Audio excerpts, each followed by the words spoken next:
네, 백낙청 TV에 오신 시청자 여러분, 반갑습니다.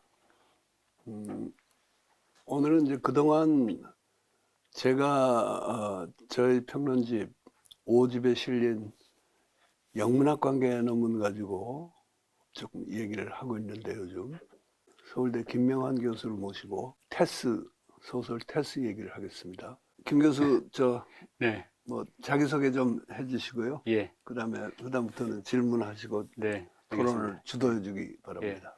저는 서울대 영문과 교수로 있는 김명환입니다. 백 선생님이 영문과를 퇴임하신 후에 영문과 교수로 와서 20년간 가르치고 올해를 끝으로 저도 내년 2월에 퇴임을 하게 되어 있습니다. 오늘 그 테스에 대한 말씀을 나누는 것은 이미 백낙청 TV에서 다룬 바 있는 톨스토이의 부활론하고도 이렇게 연결되는 것 같은데요. 오늘 여러 가지로 재미있는 얘기가 있을 것 같습니다. 사실은 제가 백 선생님이 이제 복직하셔서 그 전두환 정권이 들었을 때 다행히 이렇게 해직되지 않으시고 학교에 남으셔서 그 다음에 제가 대학원 석사 입학했을 때 첫 학기로 영국 소설 강의를 들었고 그때 강의 들은 걸로 제가 선생님께 지도 교수도 부탁드리고 하디로 논문을 썼습니다. 그래서 저한테는 이게 굉장히 또 의미 있는 자리인 것 같습니다. 네.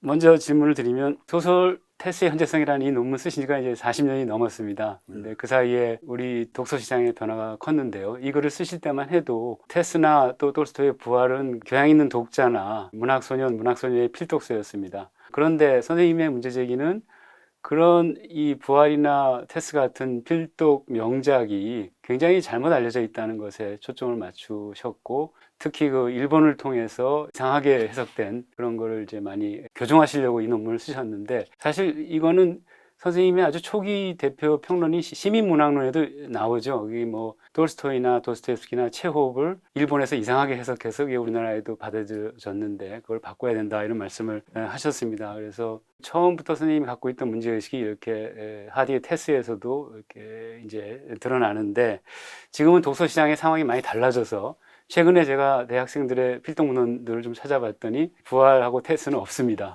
근데 톨스토이 같은 경우는 안나 까레니나로 많이 이렇게 바뀌었기 때문에 선생님이 말씀하신 바람직한 방향으로 갔는데 하디는 테스도 없고 아예 없습니다. 그래서 지금은 이제 해석을 달리해야 될 명작 소설이 아니라 잊혀진 명작으로 다시 읽혀야 되는 그런 때가 아닌가 생각이 됩니다.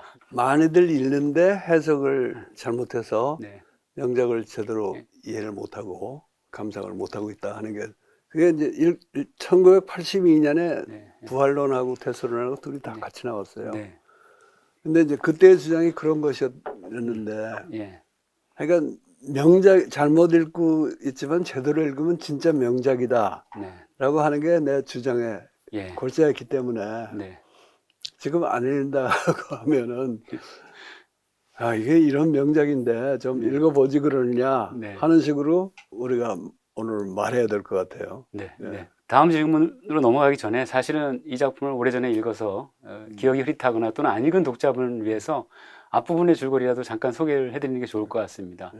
그 테스는 이제 영국 잉글랜드 남부의 그 가난한 이제 농촌의 딸인데 그 부모들이 다 생활 능력이 좀 부족하고 특히 아버지는 이제 술주정뱅이에 이제 심장병까지 있죠. 이제 집안의 유일한 생계수단이었던 말이 사고로 죽는데 거기에 책임감을 느낀 테스가 가고 싶지 않지만 그 먼 친척이라고 하는 더버빌가에 가서 어떤 도움을 청하고 일자리를 얻게 됩니다. 거기서 알렉을 만나고 근데 그 알렉은 사실은 친척도 아닙니다. 왜냐하면 더버빌이라는 그 지방의 이름난 가문의 이름을 사서 들어와서 양반 행세를 하니까요. 근데 거기서 알렉이 이제 테스에게 매력을 느껴서 유혹하고 알렉의 여자가 된 셈이죠. 그러다가 도저히 이 사람은 남편감이 아니라고 생각해서 깨닫고 박차고 나오는데 임신이 되어서 그 아이를 집에 돌아가 낳고 또 그 아이가 죽는 일까지 겪게 됩니다. 그게 전반부의 스토리인데요.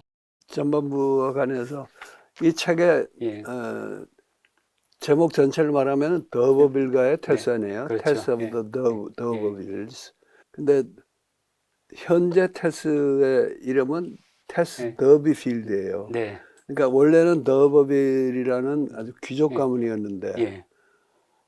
어느새 이제 평민으로 네. 전락을 하고 그런 기억도 다 잃어버리고 예. 이름도 더비필드로 네. 네. 바뀐 거죠. 네. 그런데 이제 그 근처에 더버힐이라는 네. 더버힐과의 네. 후예가 있다 그래가지고 찾아가는데 네. 그건 순 가짜예요. 예, 가짜죠. 예, 예.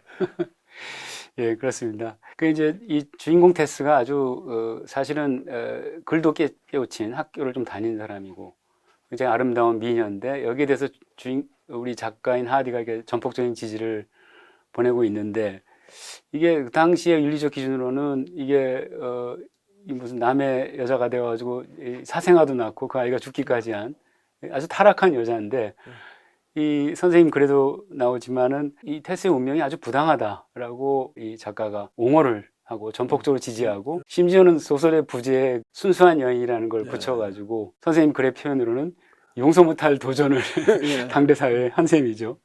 하신 말씀이 좀 많으실 것 같아요. 영어로 이제 순수한 여인을 예. pure woman이라고 그랬잖아요. 네. 그걸 부제로 달았단 말이에요. 네. 근데 이거를 어떤 번역가들은 순결한 여인이라고 하는데 그거는 좀 안 맞는 것 같아요. 네, 네. 유명숙 교수 번역본에는 순정한 예, 예. 여인, 예. 뭐 그냥 우리 이백인 말로는 순수한 여인. 예. 이 사람은 이제 순결을 잃은 처녀인데 네. 그거를 순결이라고 주장하는 거는 좀 억지고.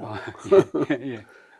그러나 지금 지적했듯이 그 당시에 물론 순결을 잃은 여자가 물론 많고 예. 혼전에 또 소설에서 그런 여자 다룰 수는 있어요. 네. 네. 다룰 수는 있지만은 첫째 그런 순결을 잃은 여자는 불행해져야 돼. 네, 그렇죠. 그러니까 완전히 뭐 바닥까지 떨어지지는 않더라도 네. 잘 나가면 안 되는 거고.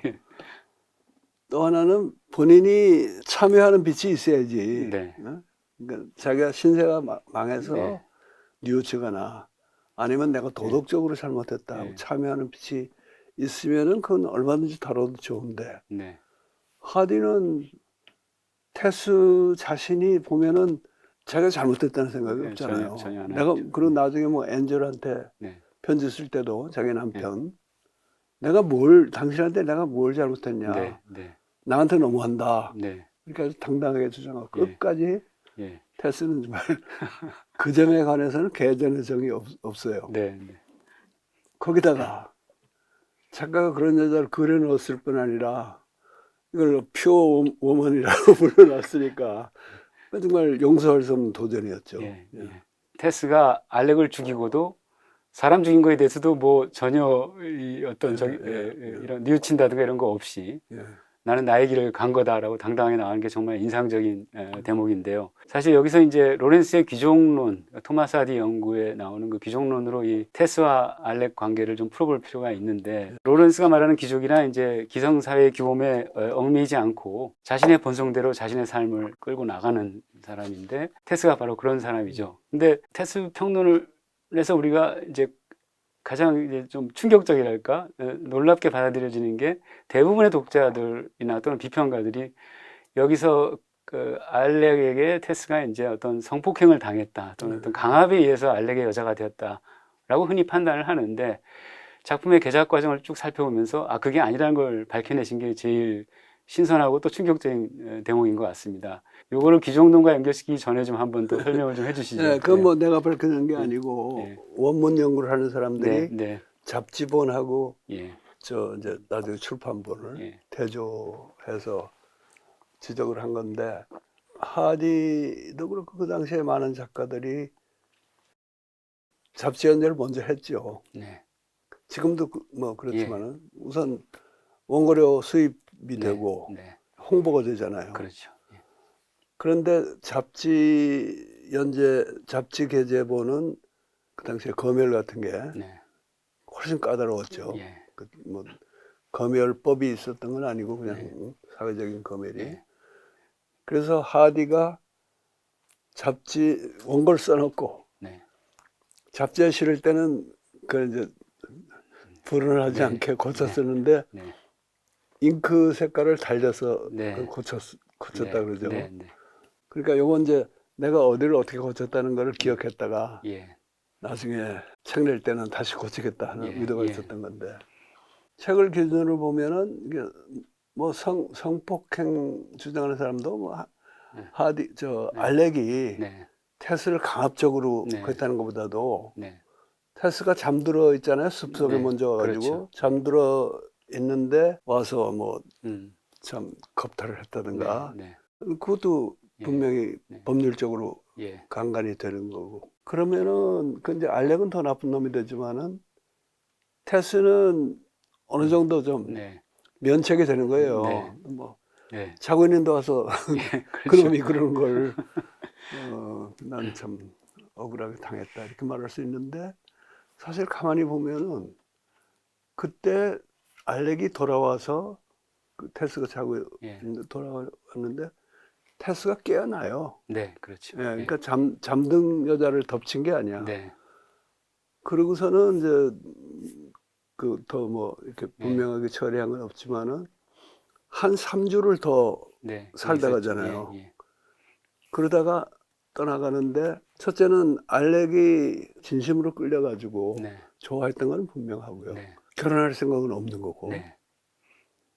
또 테스가 보니까 꼭 뭐 결혼을 안 해줘서가 아니라 네, 이 인간은 네, 안 되겠다. 네, 주체적인 판단을 하고서 예, 알렉이 붙드는데도 짐 싸가지고 가버리잖아요. 네, 네, 근데 그런 점이 그 당시 저걸로 보면은 처녀가 더 참 예, 형편없이 못되게 구는 게 되지만은 훨씬 더 주체적인 네, 결단이었고 그 다음에는 이제 알렉과의 관계에서도 그렇고 특히 나중에 이제 남편 에인절이 예, 그 테스의 과거를 알고 테스를 버리잖아요. 네, 그랬을 때도 테스가 이렇게 울고 매달리고 그런 게 없어요. 네, 예. 그렇죠. 예, 그런 것을 어떤 사람은 테스의 수동성, 네, 여성들이 뭐 네. 또 더 나가면 이제 여자들이 수동성 예, 또는 너무 수동적인 여자를 그려놨다 해가지고 비판하는 네, 사람들도 있고 그런데 로렌스는 그게 바로 테스의 귀족적인 면보다 네, 뭐 귀족의 혈통이 얼마나 중요한지 그건 몰라도 네, 귀족이란 그런 거다. 귀족이라는 거는 자기가 태어나면서 귀족이기 때문에 원래 뭐 아등바등 뭘 해야겠다는 게 없잖아요. 네. 자기가 부르주아지 같으면은 돈을 벌어서 인정을 받아야 되는데 귀족은 그런 게 없고 그래서 자기도 참 늘 평온하면서 남에 대해서도 뭐 이래라 저래라 안 해요. 이렇게 말해가지고 들어주면 좋고 안 주면 너는 네 인생 살아라. 난 내 인생 산다. 네, 이제 이런 태도 예, 그런 것을 로렌스는 테스의 귀족적인 면모라고 예, 본 것 같아요. 네. 관련해서 이제 보면은 이미 말씀하셨듯이 알렉도 정식 결혼을 테스하고 하고 싶은 생각은 없지만 그러나 무슨 소위 말해서 혼인을 빙자해서 이 여자를 이렇게 자기 걸로 한 것도 아니고 테스도 자기가 잠시 알렉에게 끌렸다는 걸 또 부정하지 않는 그런 게 분명히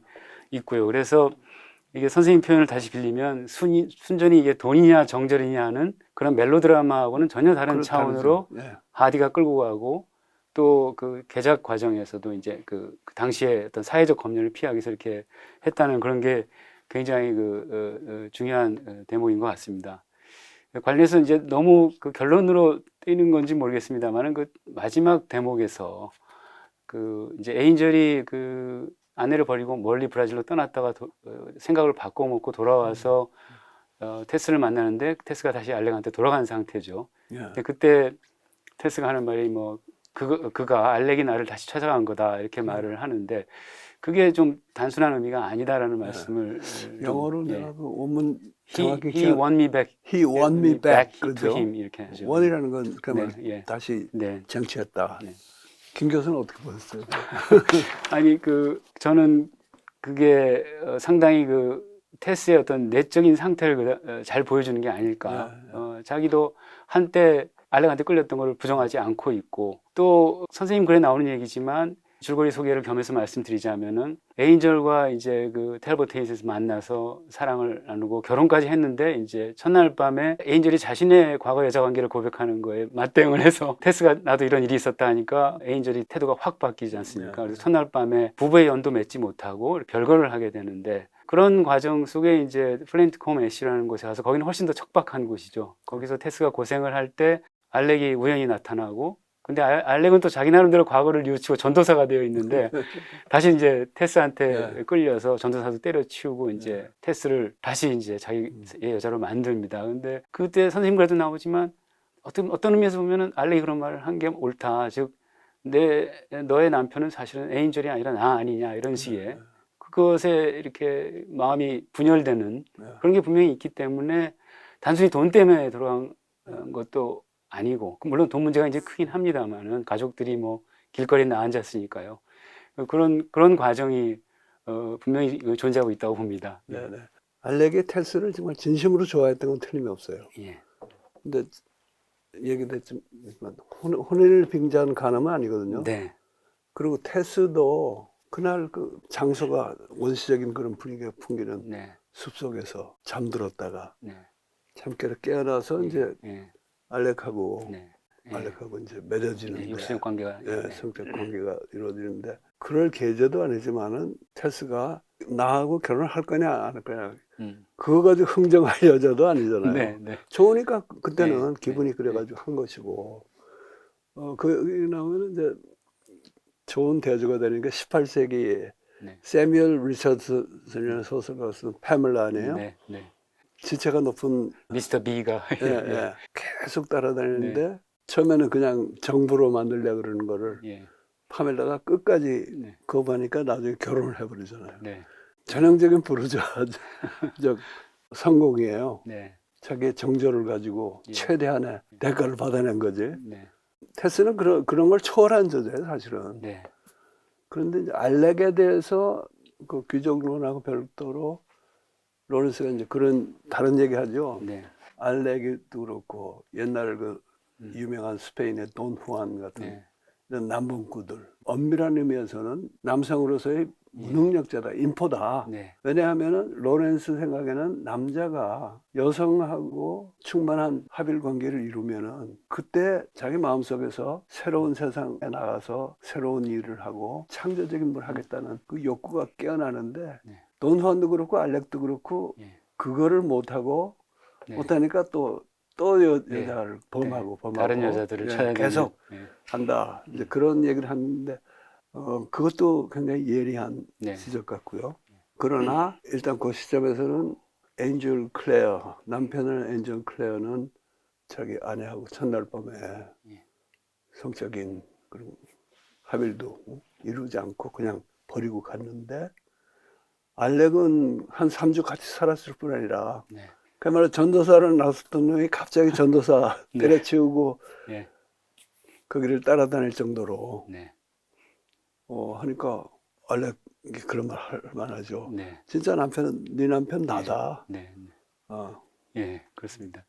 그래서 이 토마스 하디 연구에서 로렌스가 이제 이 하디 작품을 놓고 귀족론도 펼치지만 이게 또 비극론하고 뗄 수 없는 관계가 있는데 로렌스 말은 소포클레스나 셰익스피어의 비극처럼 이 귀족 인물 테스 같은 인물은 자기의 길을 가다가 어떤 사회하고 정면으로 부딪혀서 이렇게 그 결말을 맞는 걸 전혀 두려워하지 않는다 이런 얘기를 하고 있고 말씀하셨듯이 알렉도 귀족이긴 한데 알렉은 그런 의미에서 무능한 뭘까 불능의 인간이다 이런 재밌는 얘기를 합니다. 그래서 이 비극에 대해서도 좀 더 이걸 파고들어야 될 것 같습니다. 우선 로렌스가 이제 토마스 하디의 네. 비극이라고 한 거는 우리 사회에서 소소하게 일어나는 사건들 본인들로서는 엄청난 비극이지만은 그게 네.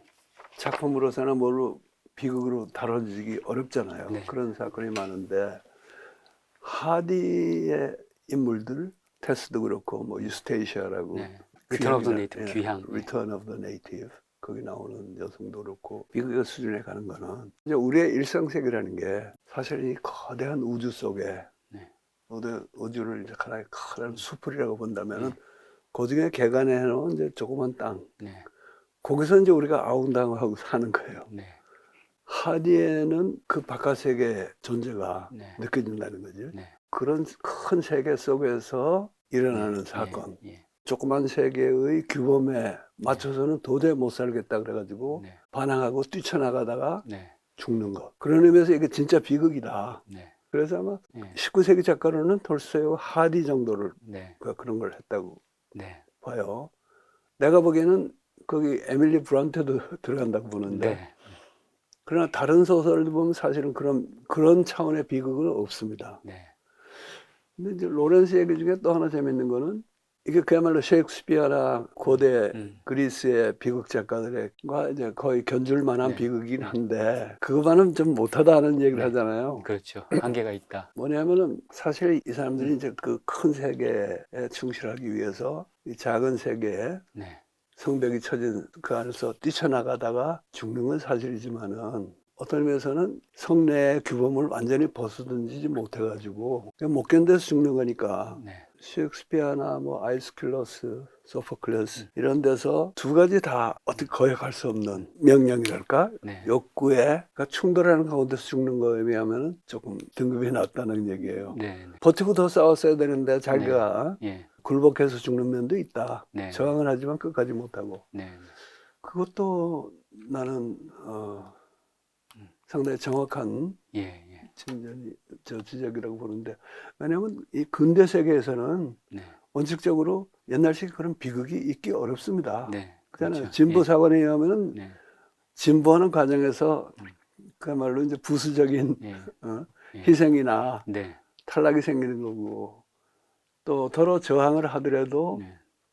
옛날 참 네. 옛날 비극들의 그 스케일이나 예. 그런 차원에 못 가는데 네. 나는 사실은 19세기 소설 중에서 그런 차원에 근접한 거는 에밀리 브론테의 폭풍의 언덕이라고 봐요. 예. 예. 워더링 하이츠. 예. 예. 그런데 하디하고 네. 돌스토이의 안나 카레니나 네. 이것을 동결해 놓은 것이 과연 타당하냐 예. 하는 건 우리가 또 별도로 예. 좀 고려할 문제라고 봅니다. 네. 안나 카레니나의 그 처지야말로 사실은 로렌스가 자기 처지하고 늘 이렇게 비교했잖아요. 네. 할 만한 거였잖아요. 자기가 사실은 은사의 부인하고. 사모님하고 도망갔죠. 사랑의 도피 행각을 해가지고 결혼해가지고 굉장히 창조적으로 활동했단 말이죠. 네. 그러니까 안나 카레니나가 브론스키하고 연애해가지고 이제 그런 문제가 생겼는데 결국 자기처럼 그렇게 네. 끝까지 당당하게 네. 버티지 못해서 네. 그렇게 됐다 하는 그 생각이 들어가 있다고 봐요, 나는. 예. 예. 리비스도 안나 카레니나론에서 그런 지적을 하죠. 네. 근데 그거는 안나 카레니나를 로렌스가 네. 너무 자기 위주로 해석한 게 아닌가 싶어요. 네. 브론스키가 로렌스 같은 창조적인 인간이 아니고 전혀 아니죠. 예. 그런 게 아니고 안나 카레니나는 반면에 프리다 로렌스에 네. 비하면은 정말 훨씬 더 예. 정숙하고 네. 훌륭한 여인으로서 네. 그리고 그 사회관계라든가 네. 자식과의 관계 이런 거에서 또 그거에 훨씬 더 이렇게 얽매이는 네. 불가피하게 얽매이는 면이 있는데 그것을 이 성내의 조그만 세계에 네. 규범을 떨쳐버리지 못해서 그랬다 네. 하는 건 조금 로렌스가 자기중심적인 생각을 하지 않았나. 네. 네. 에스킬러스나 셰익스피어에서는 사회 규범과 더 큰 세계가 부딪히는 게 아니라 어떻게 보면 더 큰 세계에서 나오는 두 가지 상반된 네. 네. 명령이랄까? 안티고네 같은 것도 그렇잖아요. 예. 그렇죠. 오레스테스도 그렇고 네. 그런 것인데 현대 사회에 오면은 나는 그 역사나 사회가 그런 역할을 대신한다고 봐요. 그 큰 세계의 어떤 운명적인 그런 걸. 네. 그러니까 그런 과정에서 안나 카레니나가 직면한 그런 비극적인 상황을 예. 반드시 에스킬러스 그거보다 한 등급 낮은 거로 볼 것인가 네. 하는 건 문제가 있는데 하디에는 그 어느 정도 적정 해당이 된다고 봐요. 왜냐하면은 돌스토이는 그런 비극적인 얘기를 하는데 네. 무리가 없잖아요. 네. 그야말로 물 흐르듯이 얘기가 진행되는데 네. 네. 하디는 일부러 그렇게 만들어가는 면이 있거든. 네. 뭐 네. 우연의 일치라든가 그렇죠. 뭐 예. 엔젤 클레어한테 고백하는 편지를 넣었는데 그게 카펫 밑으로 들어가는 바람에 예. 못 봤다든가. 예. 근데 사실 그때 카펫 밑으로 안 들어가고 위로 들어갔어도 결과는 같았을 거예요. 같아지죠. 예. 예. 그래서 그 완전히 어거지라고 할 수는 없지만은 네. 그런 식으로 음. 일부러 주인공을 죽으라고 하는 면이 있어요. 네. 그래서 이제 그걸 사람들이 하디의 비관주의라고 네. 저거 했는데, 그러니까 하디는 네. 그 반발했지. 난 네. 비관주의자가 아니다 했지만은 비관주의라기보다는 로렌스는 그 오히려 이상주의의 잔재라고 본 거죠. 네. 네. 하디가 그런 식으로 관념적으로 예. 강요하고. 네. 그래서 하디하고 톨스토이하고 약간의 등급을 두는 거는 네. 맞고, 네. 또 하디하고 셰익스피어하고 사이에 등급을 두는 것도 맞는데, 네. 톨스토이의 비극성에 대해서는 우리가 또 따로 좀 네. 네. 검토할 문제라고 생각합니다. 그 선생님 말씀을 이제 제식으로 좀 풀어보면은 그 두 작품의 주인공, 여주인공 테스와 안나 까레니나를 비교하면 테스가 더 좀 급이 높은 인물로 느껴지고, 반면에 작품 전체를 볼 때는 또 오히려 작품으로서는 테스가 이 안나 까레니나보다 좀 무리가 따르는 부분이 있는, 이렇게 들리기도 하는데. 그렇죠. 네. 테스는 정말 참 대단한 네. 반항하죠. 예. 그리고 뭐 안나 까레니나 읽으면서 우는 사람도 있지만은 네. 테스는 나는 한 3번인가 읽었는데 예. 뭐 읽을 때마다 눈물이 네. 안 나올 수 없어요. 예. 그러나 눈물 흘리면서 읽는 게 꼭 더 훌륭한 비극이냐면 그건 아니에요. 그건 아니죠. 우리가 예. 무슨 네. 맥베스나 리오 왕이나 해밀럿 읽으면서 울지 않잖아요. 네. 대개는. 네. 그러니까 꼭 울어야 되는 건 아니지만은 테스는 정말 그런 예. 점에서 감동적인 작품이고, 네. 테스라는 여인은 정말 순수한 여인이었다. 예. 훌륭한 여인이었다. 네. 그렇게 느끼게 됩니다. 예. 그게 이제 선생님 그래서 테스의 귀족적 면모인 동시에, 그건 아까도 말씀하셨지만 그게 또 테스의 또 굉장히 민주적 면모이기도 하다, 이런 듣기에 따라서는 좀 알쏭달쏭한 표현을 쓰셨는데, 그런 거하고도 참 맥이 좀 닿지 않나 싶습니다. 그러니까 거기서 민주주의라고 하는 거는 근대 민주주의에서 말하는 그 민주주의가 아니고 정말 네. 네. 민중이 예. 스스로 다스리면서 네. 새로운 세상을 만들어 나간다 네. 하는 그런 민주주의인데, 네. 그런 민주적인 면모하고 네. 로렌스가 말하는 의미의 네. 귀족적인 면모하고 네. 그거는 뭐 통하는 개념이라고 생각합니다. 예.